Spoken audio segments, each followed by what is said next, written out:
Happy Sunday. I guess this can serve as my church services, hanging out with all of you. So, I'm not sure what's going to happen today. That's kind of interesting.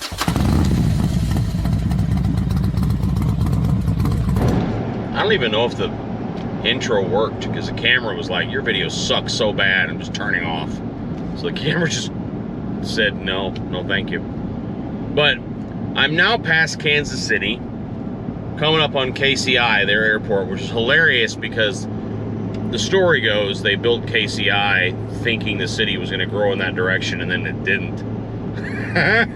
So it's in the middle of nowhere. But anyway, or I went past KCI. I used to drive back and forth for work from St. Louis to Kansas City, both when I used to drive a truck many years ago and another job I had that I had to come over here and work for a few days and go back there. So I spent a lot of time running back and forth. To me, the Sturgis journey begins when I get past KC. I'm on 29 North now, and it's about 360 some odd miles on 29 North.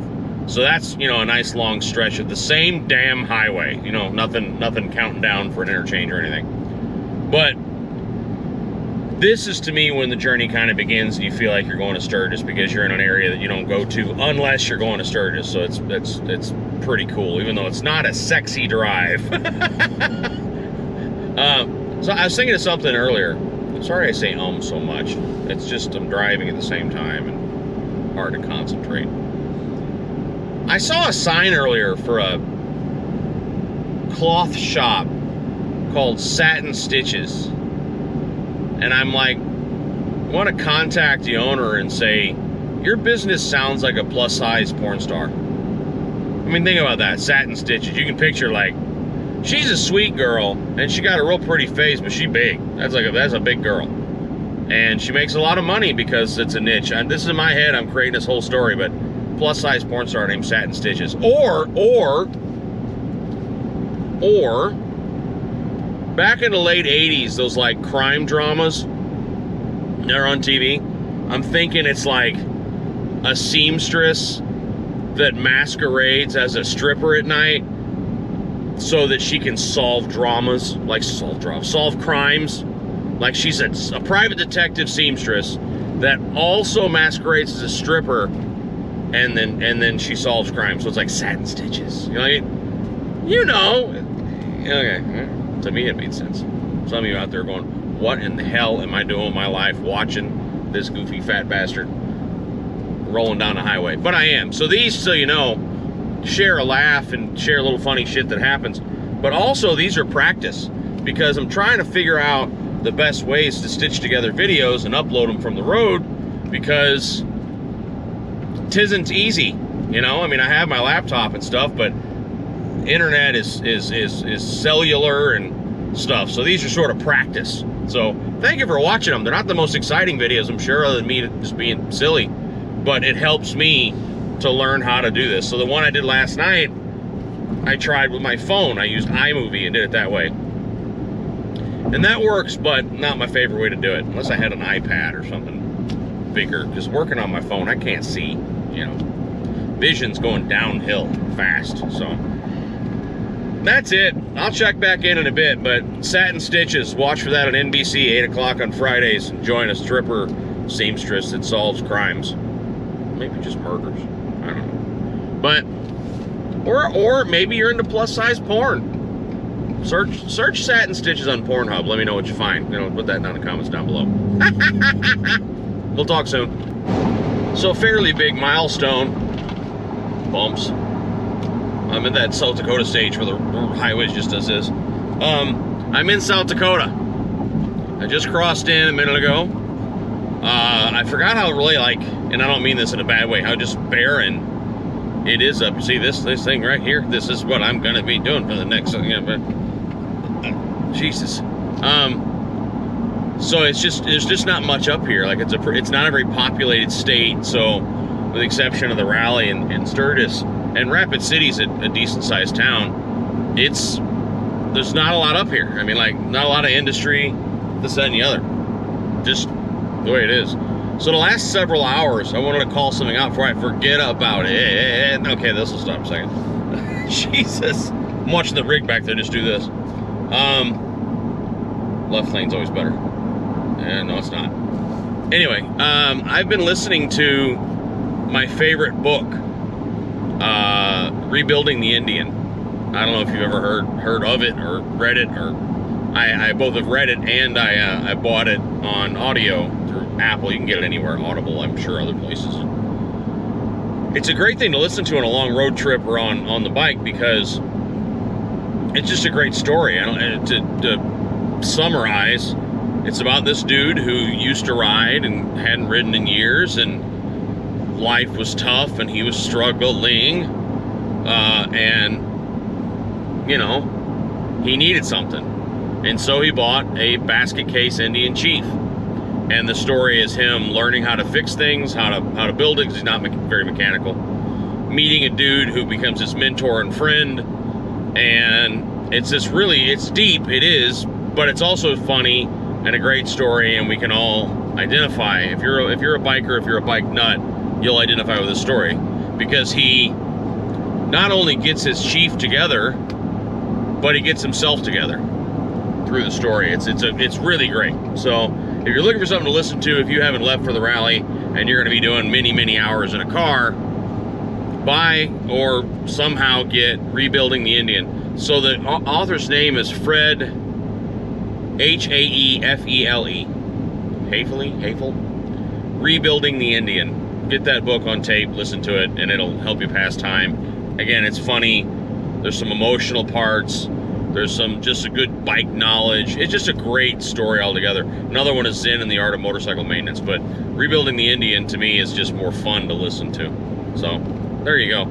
I am like 2 hours from my stop for the night, which is the KOA in Mitchell, South Dakota. This is the one night where I really didn't need a KOA campground site, because the rest areas in South Dakota and Iowa, you can pretty well safely start your generator, and no one's going to mess with you. Every place south of that, you may have a problem. Like a state trooper will bang on your door at 3 in the morning and tell you to move on, which is crappy, because aren't you supposed to be there to rest and be safe on the road? But I digress. Anyway, so tonight I do have a spot, but I guess the good thing about that, and I don't remember why I did it, is I'm going to go ahead and drain all the tanks, clean everything out, hide all the liquor, and get ready to roll into the chip tomorrow. So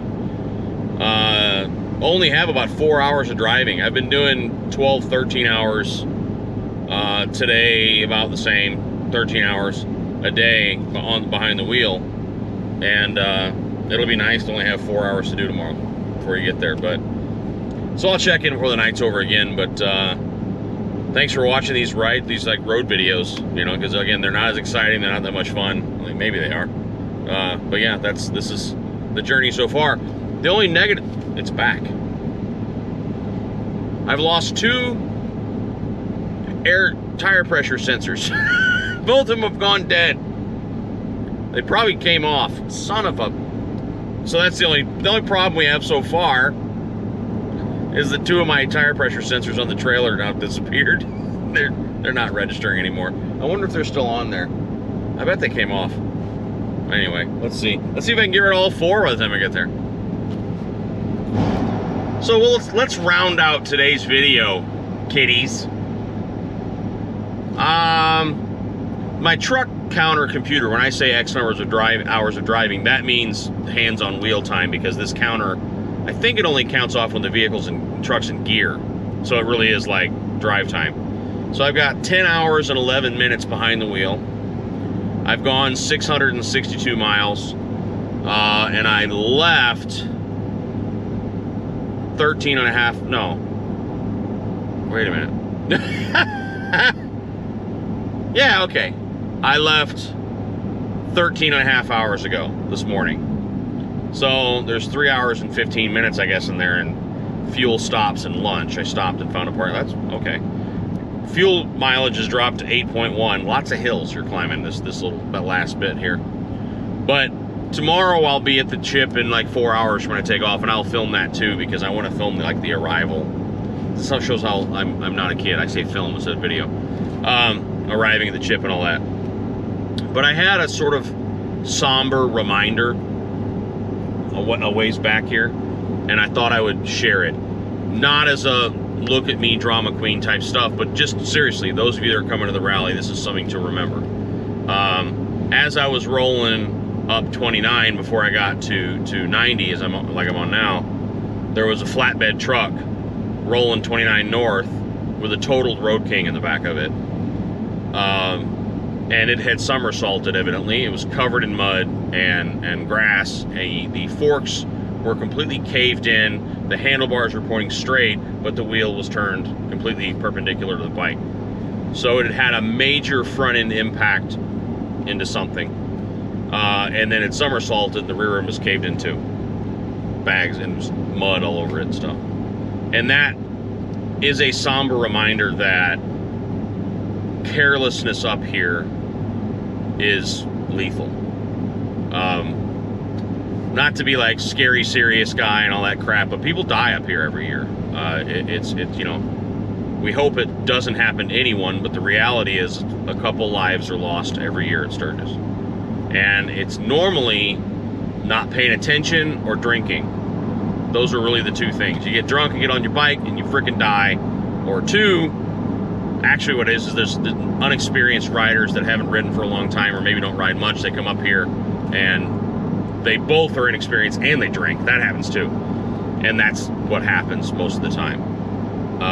It's not something to be scared of overall, just because if you take the math of the number of people that are up here, the number of miles that are ridden for over 10 days in the Black Hills versus the fatalities, it's actually a very small number compared to any regular highway system in the States anytime. So just keep that in mind. But still, it's very serious. People get hurt and killed up here. So keep that in mind.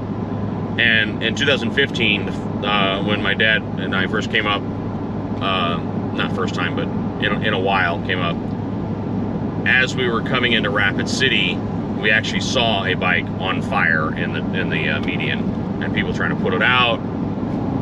It was an ugly scene, and it seems like every year, as I get close, I don't know if you're religious or whatever you believe in, whatever, there's some sort of reminder that come up here and have a good time, come up here and see some of the most beautiful scenery in the country, come up here and have some of the best miles you'll have all year on your bike, but at the same time, be fucking careful, man. Like, it's you can really get hurt, permanently injured or killed up here. So that's my little PSA for today. Sorry it's not funny or joking, but if you watch this channel, we probably have a lot in common and are pals. So I want everyone to make it, and I want everyone to have a good time. So that's it. I'll upload this tonight. I'll be in Mitchell, South Dakota at the KOA tonight. Tomorrow I get up and roll to the chip, which is about 4 hours away. I think it's about 4 hours. And then, yeah, then we'll be doing setup. El Buffalo and his wife are, if you don't know his channel, go check him out. He's from New Mexico. We're going to meet in Rapid City, rolling together. He's staying at the chip also. And we're going to help each other set up camp, because unloading bikes in a golf cart, well, not the golf cart, but unloading bikes out of the back of your RV alone can be dangerous, because you can slide, fall, and drop the bike on yourself. So to have a spotter is a good idea.